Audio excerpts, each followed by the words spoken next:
Hi YouTube. Well, today we're doing something a little different, and I'm developing products for an e-store that I'm selling online. So stuff I'm building in the shop, I'm selling online, and I don't have a lot there yet, but I'll put a link in the description so you can check out my store. And several of the products I'm building use LEDs, and I'm using these COB LEDs. I don't know if the camera's focusing. You kind of got it. But I'm using these COB LEDs, and they're really quite small, and they work very well, very well. I'm really tickled with them.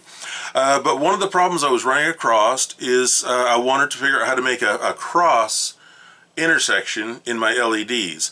And there are pre-made fittings. There's 90s and T's and several different things, splices, several different things you can pre-buy, including the cross intersection. But the cross fittings were rather large. They're pretty bulky, and I wasn't excited about that. The place I needed to use them was pretty small, and so I needed to come up with how to wire myself. And the one nice thing about doing it yourself is you're not stuck with a straight cross intersection. You can make it any angle you want, and it's really not that hard. It's just kind of wrapping your head around how to actually do it. So anyway, we're going to swing around here, and we're going to take a look at how to actually wire a COB LED cross section. Sure. Okay. These LEDs, they can be cut anywhere where the copper is. Well, actually, technically, you can cut them anywhere you want, but you're going to end up losing a few LEDs if you don't cut it right on the copper. I'd had one a little while ago that was kind of hanging over the end of a project, and nipped it back just behind, and I lost 3 or 4 of the little LEDs. But I mean, it still worked out fine. It wasn't a problem. Okay, so in doing this, we're going to want to lay down our cross pieces first. So I've got some LEDs here. This is the strip that's going to run through, and then my cross pieces, and I'm just going to go ahead and throw those on. Now, the one thing when you're laying down your cross pieces, you want your polarity the same on both sides. But yeah, there I've got my positive and my negative on the same side of the tape, and then we're going to lay them as close to the cross section as you want, or the through section, I guess I call it, and just make sure that you're okay. So you want to make sure they're lined up across more or less. And then the one that's passing through, you can basically adjust that wherever you want it. It's 6 1 half does the other. It's maybe a little easier if your copper's right there, but like I said, 6 1 half does the other. It really doesn't matter. So the first thing we're going to do before we set this across, I have to connect these together. I'm using wick for picking up excess solder. And the reason I'm using this is obviously it's copper, so it's conductive. I lost the end of it here, but I like it because it's flat, so it doesn't, it's really unobtrusive. It's even flatter than a small gauge wire. I clean my copper with rubbing alcohol. Just go ahead and give those a quick rub. I got my flux. Going to take a little bit of flux. Is that? Sorry, I should have done that sooner. I'm going to take a little bit of flux and just hit these little pads. And I'm going to hit one side of my my tape. I don't think that helps you. Sorry, it helps me. Okay, I'm going to tin the pads.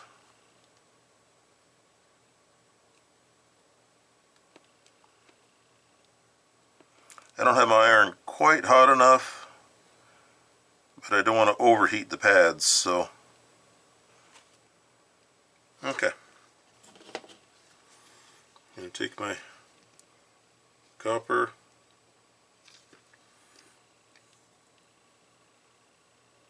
and just tin my little strip.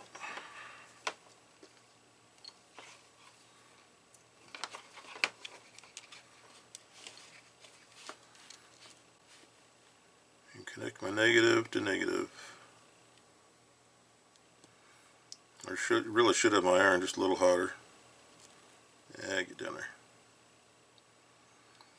And one thing I found too, when you melt your LED strip, if you just hold that down, that glue sets up really nice and holds that corner down. Just give it a second to set up a little bit.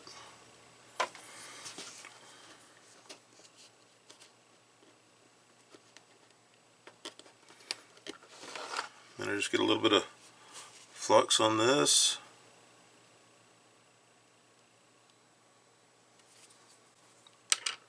And the reason I nip that afterwards, it's really hard to hold it. Plus you don't know where to actually tin it. So I just go ahead and get it secure on the one side so it's easier to handle it.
And if you need to, once you get the other side set, you can come back and hit that again just to get a better connection.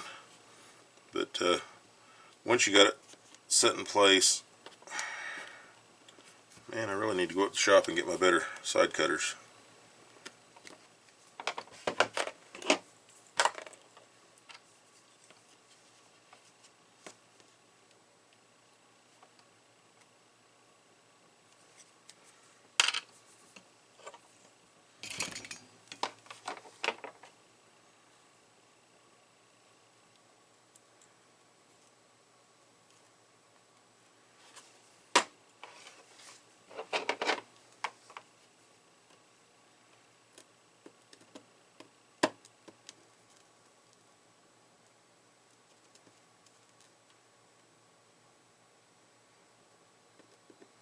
Okay.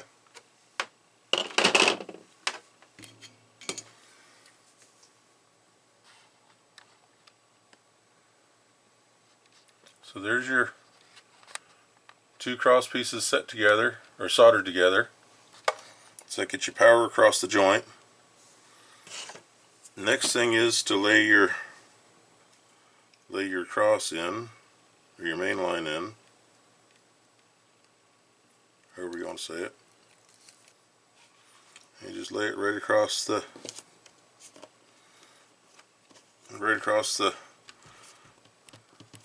wick. Okay, and then we're going to take our alcohol, and I think I already did clean those, but it never hurts to do it again. And we're going to tin both of those. Oh, need some flux.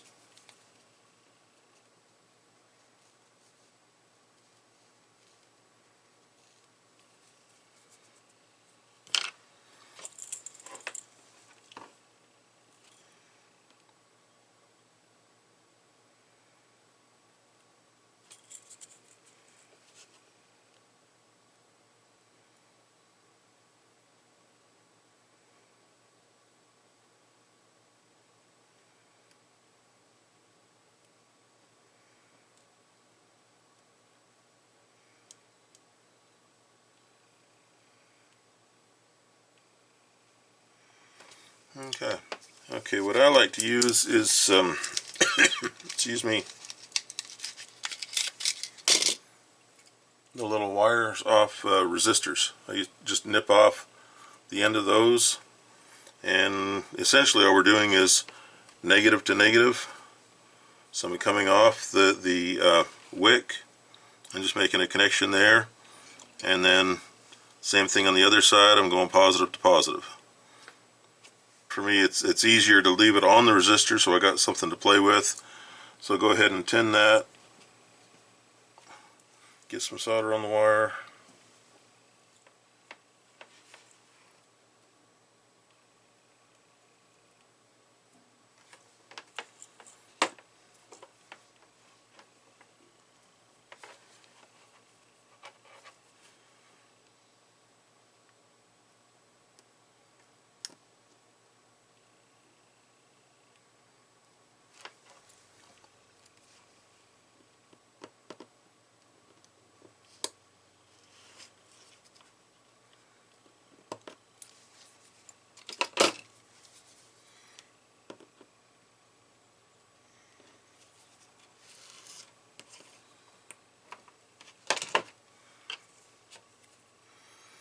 Now this one I didn't get pre-tinned, but it'll be fine. There's lots of solder on the pad.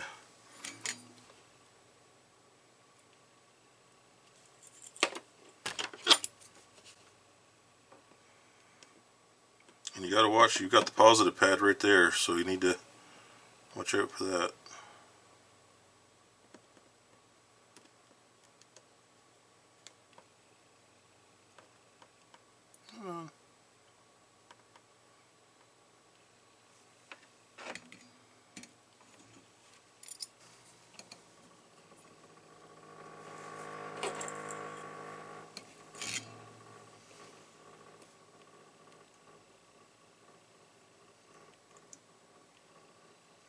I suppose you can just tin that whole wire. I hadn't thought about that.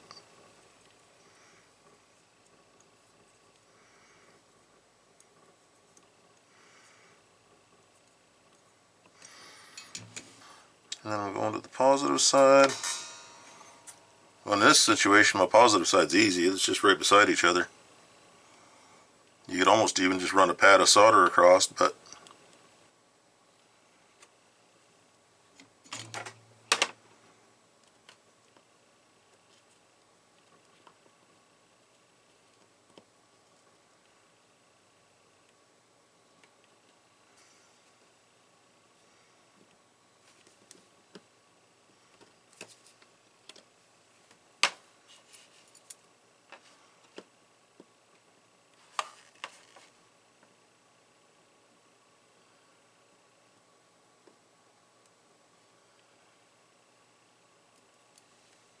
so then to power it, you can take any of these 4 pads and apply power to any of those. So I'm just going to take these 2 close to me and let's see.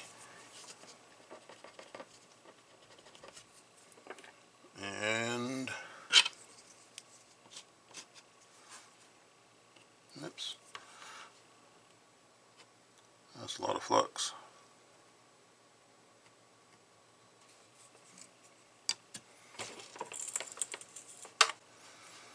So go ahead and tin my positive and negative.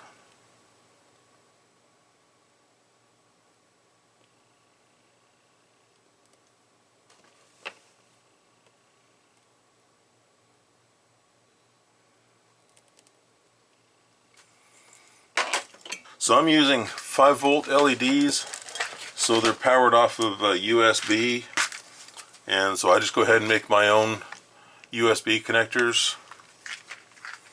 And quite often I won't even use the plastic covers. I can go ahead and nip all this off here and then cover it with heat shrink, and I have a nice short connection that's flexible. So I'll just whip one up real quick here for this demo. And these short wires get hot pretty quick, so I go ahead and use forceps to hold them.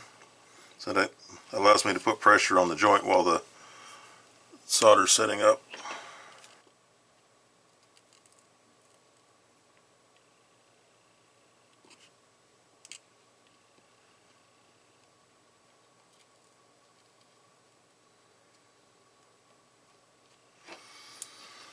Here's the USB fitting just for grins. And again, I would clean it up depending on my purpose. I would probably, like I said, cut the end off here and get some heat shrink ready to go. This is already pre-tinned.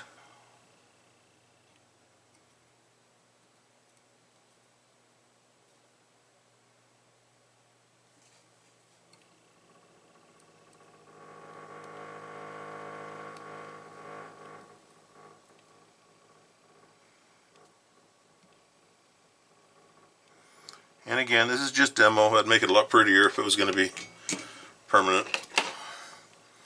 Okay. Okay, and there you go. Piece of cake. Okay, YouTube, that's it. That's how we do a cross-section in COB LED lighting. I hope it's something you can use. I hope it's helpful. I'll put some links in the description. I'll link the COBs that I'm using and the USB connectors that I'm using. And let's see, I hope you'll like and subscribe, and I'll see you down the road.